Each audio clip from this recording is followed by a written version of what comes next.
Hello friends, लो wizard गुरु में आपका एक बार फिर से बहुत बहुत स्वागत है। रिवर्स चार्ज मैकेनिज़्म हम सेक्शन 9 सबसेक्शन 3 पढ़ रहे थे। रिवर्स चार्ज मैकेनिज़्म में सेक्शन 9 सबसेक्शन 3 में हमने 8 स्पेसिफाइड गुड्स देख लिए थे जहां पर सर्विस रिसीवर को लायबल टू पे जीएसटी होना पड़ता है।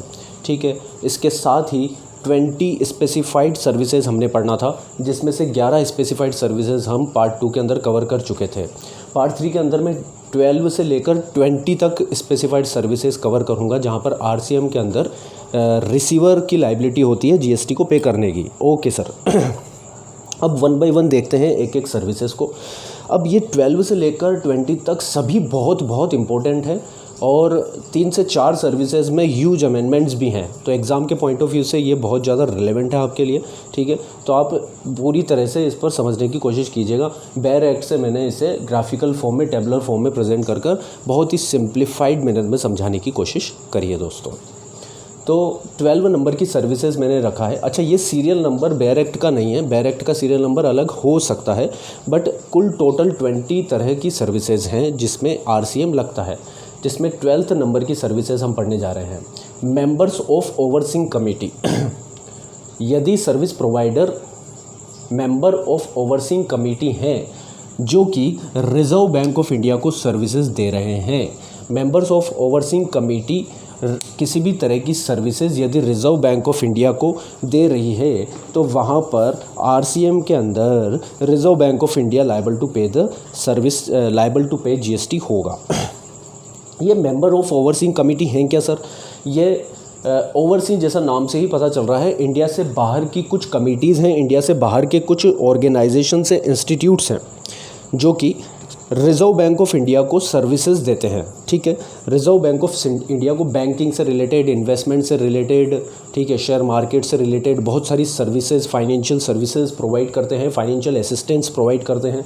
ठीक है, तो यहाँ पर RBI will be liable to pay GST under the reverse charge mechanism. क्योंकि आप एक बात पर ध्यान दीजिएगा, जो भी सर्विस प्रोवाइडर यदि नॉन टैक्सेबल टेरिटरी में है यानी आउटसाइड इंडिया है तो उनसे तो हम जीएसटी ले नहीं सकते हैं। ठीक है, इसलिए हमें इंडिया में जो सिचुएटेड एंटिटी है, टैक्सेबल टेरिटरी में जो सिचुएटेड एंटिटी है, हमें उसे ही पकड़ना पड़ेगा, ग्रैब करना पड़ेगा और उनसे ही आरसीएम के अंदर हमें यहाँ पर जीएसटी लेना पड़ेगा दोस्तों। तो होप आपको 12th एंट्री समझ में आई होगी। नेक्स्ट हम देखते हैं 13th entry. Individual DSA service provide कर रहे हैं बैंकिंग कंपनी को। अब एक बात ध्यान दीजिएगा, जो डीएसए होते हैं वो होते हैं डायरेक्ट सेलिंग एजेंट।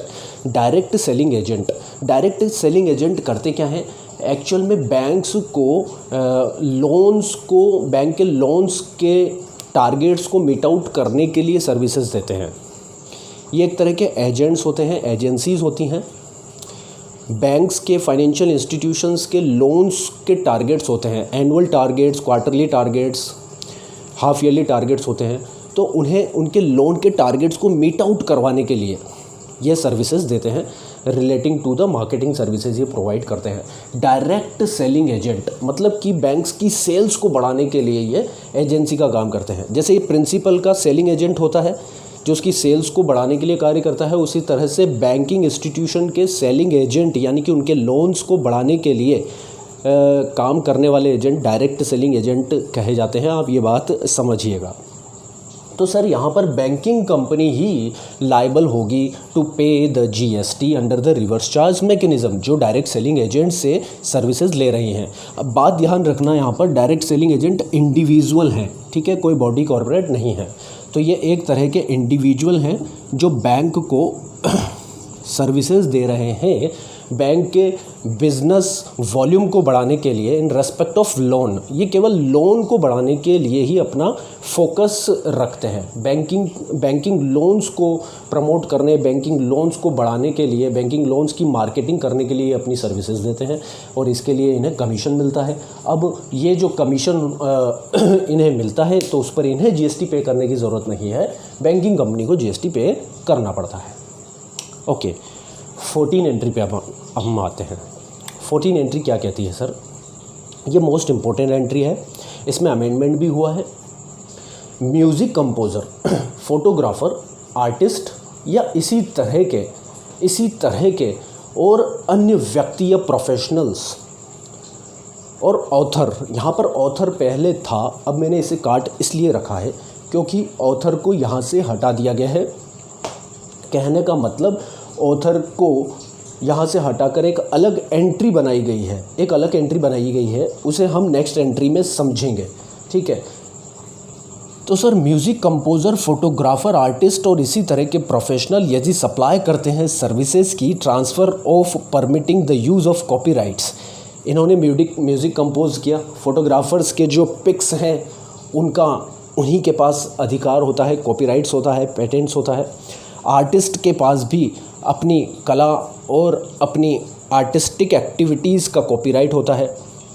तो ये प्रोफेशनल लोग इनके आर्टिस्टिक एक्ट्स, इनकी फ़ोटोग्राफ़र्स और इनके म्यूज़िक्स का यूज़ ऐसी म्यूज़िक कंपनी या प्रोड्यूसर तब तक नहीं कर पाएंगे। मान लीजिए फिल्म मेकर हैं या इस तरह की कोई कंपनी है जो म्यूज़िक कंपोज़र की भी सर्विसेज लेती हैं, फ़ोटोग्राफ़र्स की भी सर्विसेज लेती हैं, आर्टिस्ट की भी सर्विसेज लेती हैं, या फिर ये म्यूज़िक कंपनीज़ या फिर ये प्रोड्यूसर कंपनी इनके म्यूज़िक को यूज़ लेना चाहती है अपनी फ़िल्म में या अपने प्रोग्राम में या अपने बजट में, इनके फ़ोटोग्राफ्स को यूज़ लेना चाहती है, इन आर्टिस्ट को या इन एक्टर्स को अपनी फ़िल्म में काम देना चाहते हैं, या इन एक्टर्स के किसी एक्टिंग आर्ट को यूज़ लेना चाहते हैं, तो सर उसे यूज़ तब तक नहीं ले सकते जब तक कि ये अपने म्यूज़िक, अपने फ़ोटोग्राफ्स और अपने आर्टिस्टिक एक्ट और एक्टिविटीज़ के कॉपीराइट्स को इन्हें यूज़ करने का अधिकार नहीं देते, परमिट नहीं देते। तो सर जब तक ये अपने कॉपीराइट को यूज़ करने का परमिशन इन्हें ट्रांसफ़र नहीं कर देते तो ये इन्हें यूज़ नहीं ले पाएंगे, इनकी एक्टिविटीज़ को यूज़ लेकर अपना प्रोडक्शन नहीं कर पाएंगे, अपना म्यूज़िक नहीं बना पाएंगे, अपनी फ़िल्म नहीं बना पाएंगे। तो दोस्तों ये जो सर्विसेज दे रहे हैं उसका नाम है supply of services, transfer of permitting use of copyright. कि सर हम ट्रांसफ़र कर रहे हैं हमारे फ़ोटोग्राफ, हमारे आर्टिस्टिक एक्ट और हमारे म्यूज़िक्स को आप यूज़ ले लीजिए, इससे संबंधित कॉपीराइट को हम आपको ट्रांसफ़र कर रहे हैं। है म्यूज़िक कंपनी, है प्रोड्यूसर, है लाइक फिल्म मेकर, आप हमारे कॉपीराइट को यूज़ लीजिए, हमारी आर्टिस्टिक एक्टिविटीज़ को यूज़ लीजिए, हमारे फ़ोटोग्राफ्स को यूज़ लीजिए, हमारे म्यूज़िक को यूज़ लीजिए और अपना प्रोडक्शन कीजिए। तो सर इसके लिए इन म्यूज़िक कंपनीज़ को, प्रोड्यूसर्स को एंड फिल्म मेकर्स को जो टैक्सेबल टेरिटरी में सिचुएटेड है, they must be situated in taxable territory in India. Okay दोस्तों, जो कि टैक्सेबल टेरिटरी में सिचुएटेड हैं, इन्हें पेमेंट करने के पहले या पेमेंट करते वक्त इन्होंने जो इनवॉइस चार्ज करी होगी, जो बिल चार्ज किया होगा, उसमें जो जीएसटी की लायबिलिटी होगी वो इन्हें पे नहीं करनी है, वो एज ए सर्विस रिसीवर इस म्यूज़िक कंपनी को, इस प्रोड्यूसर को या इस फिल्म मेकर को पे करनी होगी। देखिए कुल मिलाकर सर्विसेज में आप यदि देखने की कोशिश करेंगे तो छोटे मोटे लोगों को एग्जम्पशन दी गई है, जैसे कि आर्टिस्ट हैं, प्रोड्यूसर हैं, म्यूज़िक कंपोज़र हैं, इन्हें रियायत दे दी गई। ठीक है, आपको इनकम हो रही है, आप जीएसटी मत कीजिए, आप जो सर्विसेज दे रहे हैं, आप जो कॉपीराइट को यूज़ करने का अधिकार दे रहे हैं, उस पर पैसा जो आपको मिल रहा है आप जीएसटी मत दीजिए, रिसीवर जीएसटी पेमेंट करेगा। ओके, एजेंट हुए बैंक के, इंश्योरेंस एजेंट हुए, रिकवरी एजेंट हुए, तो ये सब लोग जो एजेंट हैं या छोटे मोटे लोग हैं इन्हें छोड़ा गया है, और बड़े बॉडी कॉर्पोरेट्स और प्रोड्यूसर्स को, बैंकिंग कंपनीज़ को, आरबीआई को, यानी बड़ी बॉडीज़ को पकड़ा गया है यहाँ पर टैक्स लायबिलिटी के अंदर। छोटे इंडिविजुअल्स और मेंबर्स को और एजेंट्स को छोड़ दिया गया है। तो फोकस कीजिएगा मेरे दोस्तों, 12, 13 और 14 बहुत ही महत्वपूर्ण एंट्रीज़ हैं।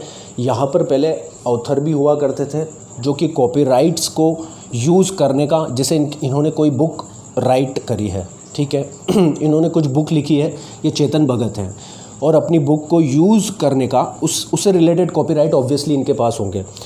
तो कॉपीराइट को यूज़ करने का जो अधिकार है इन्होंने ट्रांसफ़र कर दिया यदि पब्लिशर को, तभी तो पब्लिशर उस बुक को पब्लिश कर पाएगा ऑब्वियसली।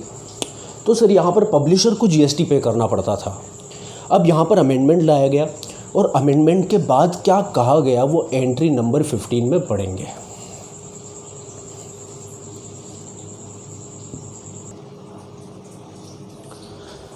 अब एंट्री नंबर 15 को समझिएगा आप, इसमें बहुत अमेंडमेंट्स हैं, इसमें कुछ अमेंडमेंट किए गए हैं क्योंकि 14 एंट्री में से इसे हटाकर अलग से लिया है हमने, ठीक है। ऑथर क्या है, ट्रांसफ़र करता है, यानी चेतन भगत ले लीजिए आप, ठीक है, शिव खेड़ा ले लीजिए, ये ट्रांसफ़र कर रहे हैं कॉपीराइट पब्लिशर को, और publisher must be taxable territory में सिचुएटेड पर्सन होना चाहिए। ओल्ड लॉ क्या कहता था सर, RCM अप्लाई होगा पब्लिशर पर, ओके, यानी कि publisher will be liable to pay the tax.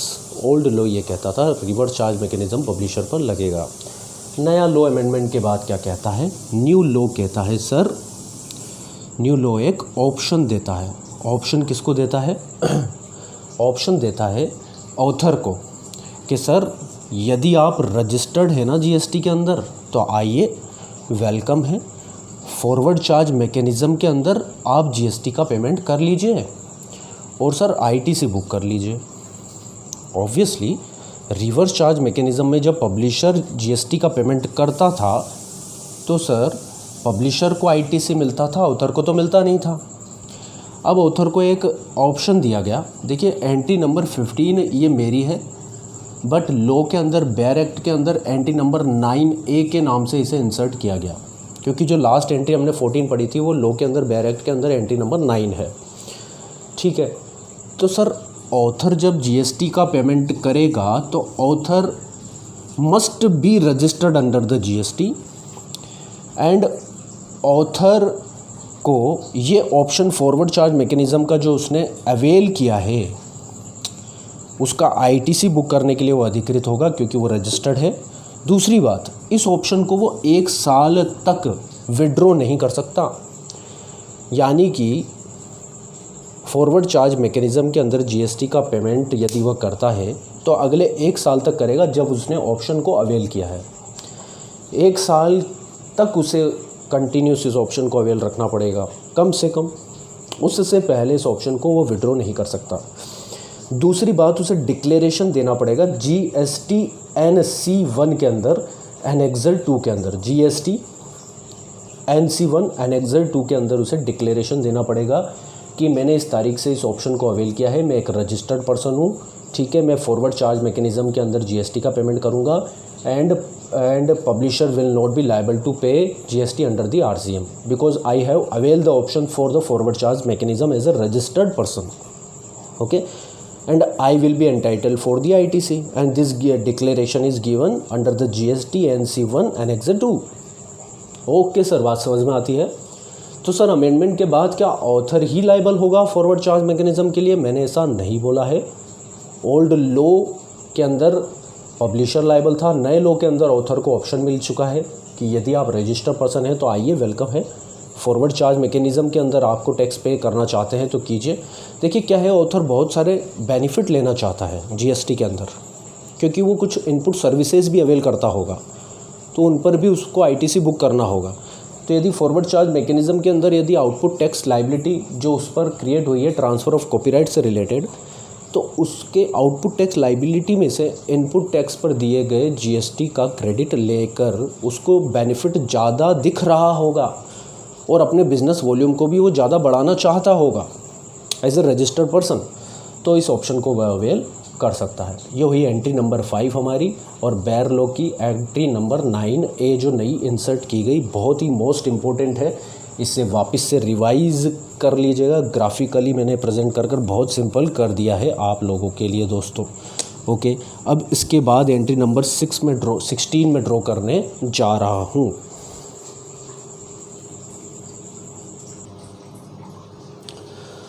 Next entry number 16, service number 16 जो RCM में कवर होती हैं, 16, 17, 18, 19, 20 सभी बहुत इंपॉर्टेंट है, सभी मोस्ट इम्पोर्टेंट है। सर्विस प्रोवाइडेड बाय, देखिए service provided by business facilitator to banking company, तो banking company located in taxable territory will be liable to pay GST। Sir business facilitator कौन होते हैं? बिज़नेस फैसिलिटेटर वो होते हैं जो बिज़नेस को फैसिलिटेट करते हैं, बैंकिंग कंपनी के बिज़नेस को फैसिलिटेट करते हैं। बैंकिंग कंपनी के लिए आपके घरों पर आते हैं ना कि सर डेबिट कार्ड बनवा लीजिए, क्रेडिट कार्ड बनवा लीजिए, लोन ले लीजिए, अकाउंट खुलवा लीजिए, मतलब बैंकिंग कंपनी के इन कामों के लिए जो मार्केटिंग करते हैं, बैंकिंग कंपनी के बिज़नेस वॉल्यूम को बढ़ाने को जो फैसिलिटेट करते हैं with respect of loan, with respect of debit card, with respect of credit card, etcetera etcetera. ठीक है सर, वो लोग होते हैं बिज़नेस फैसिलिटेटर, जो इस तरह की मार्केटिंग की सर्विसेज बैंकिंग कंपनी को देते हैं। तो सर यहाँ पर banking company reverse charge mechanism के अंदर लायबल टू पे जीएसटी होगी। उन बिज़नेस फैसिलिटेटर, छोटे मोटे एजेंट बच्चों से सर टैक्स नहीं लेना, जैसे इंश्योरेंस एजेंट को छोड़ दिया, रिकवरी एजेंट को छोड़ दिया, इन बिज़नेस फैसिलिटेटर को भी छोड़ दो। ठीक है, क्योंकि ये भी बड़े बड़े लोगों को सर्विसेज दे रहे हैं लाइक बैंकिंग कंपनी। ओके, उनको बिज़नेस को बढ़ाने में सहायता कर रहे हैं। ओके सर, बात समझ में आती है। डायरेक्ट सेलिंग एजेंट क्या होते थे, वो केवल वो भी बिज़नेस को बढ़ाने के लिए ही काम करते थे, बट वो केवल लोन से स्पेसिफिक होते हैं, केवल लोन को बढ़ाने के लिए मार्केटिंग करते हैं। बट ये बिज़नेस फैसिलिटेटर इससे थोड़ा सा वाइडर टर्म है। अब नेक्स्ट जो सर्विस में पढ़ने जा रहा हूँ, बिज़नेस कॉरेस्पॉन्डेंट की सर्विसेज। तो सर ये बिज़नेस कॉरेस्पॉन्डेंट क्या होते हैं? एक बात सुनिए, डायरेक्ट सेलिंग एजेंट केवल लोन की बात करते हैं, business facilitator loan, debit card, credit card, account opening आदि से रिलेटेड काम करते हैं। बिज़नेस कॉरेस्पॉन्डेंट एक एजेंसी होती है, एक बहुत बड़ी एजेंसी होती है लाइक बॉडी कॉर्पोरेट।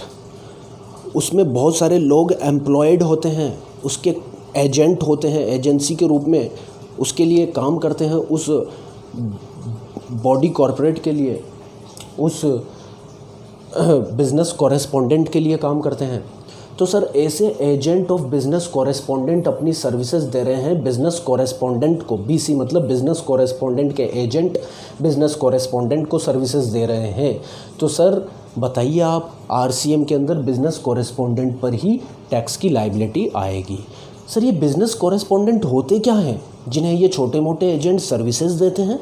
सर ये business correspondent direct selling agent, business facilitator से भी बहुत बढ़कर काम करते हैं।